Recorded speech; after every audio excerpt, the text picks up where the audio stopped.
David Stockman is former budget director for President Reagan. He joins us now to weigh in on all this. Well, it's enough to make your mind explode unless you're David Stockman. And remember a time back in the early stages of the Reagan administration when he also had a good relationship with the Teamsters Union. That blew a lot of people's minds back then as well, didn't it?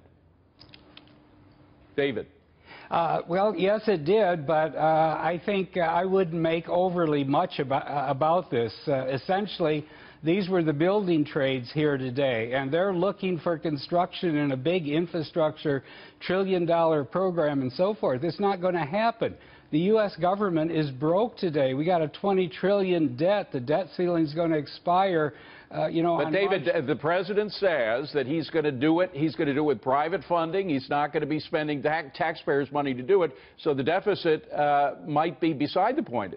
I don't think that's remotely realistic. Without big tax credits and some kind of federal infusion of capital, there's not going to be any kind of unusual infrastructure program. Beyond that, we don't have a serious infrastructure problem in this country. The federal government should take care of the interstate highways. Most of them are in good shape.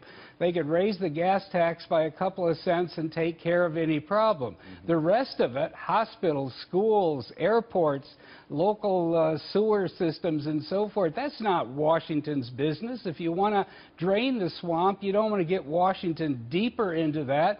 You want local and state government. Well, here again, David, this is what President Obama has said, and some of his advisors have agreed with him on, particularly people like Steve Moore, who we've had sitting where you're sitting right now, saying that, in fact, what will happen is the federal government is going to be turning over a lot of the responsibilities that the feds used during the Obama administration to the local governments. So what you're saying is exactly what a lot of people working for Donald Trump are saying.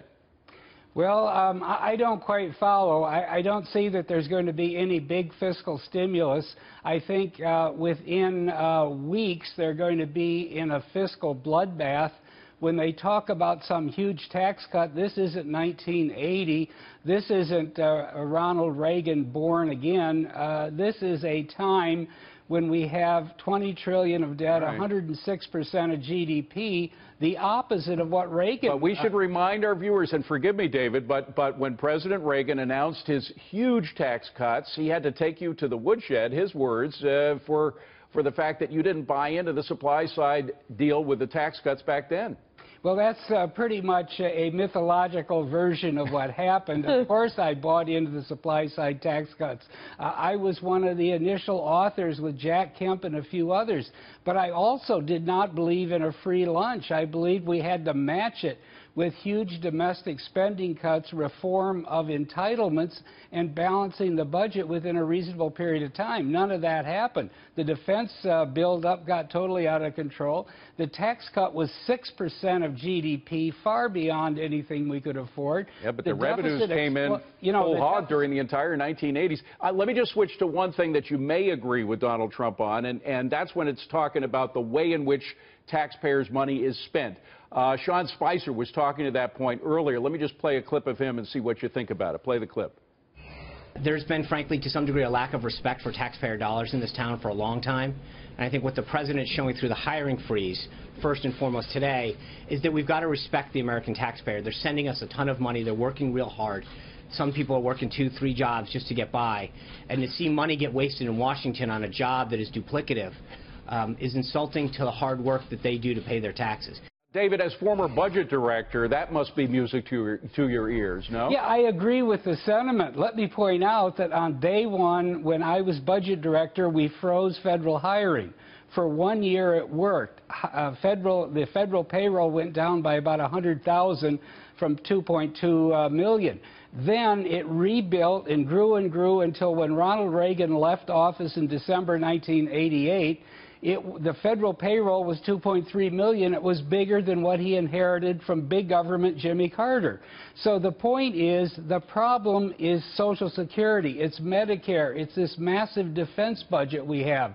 Trump has already said again today, nothing on Social Security. We're not going to touch Medicare. We're going to rebuild defense. I don't know what these people are talking about. So let me just ask a final question, David. We got to run. But if Ronald Reagan couldn't do it, drain the swamp, and if you don't think Trump could do it, could anybody do it?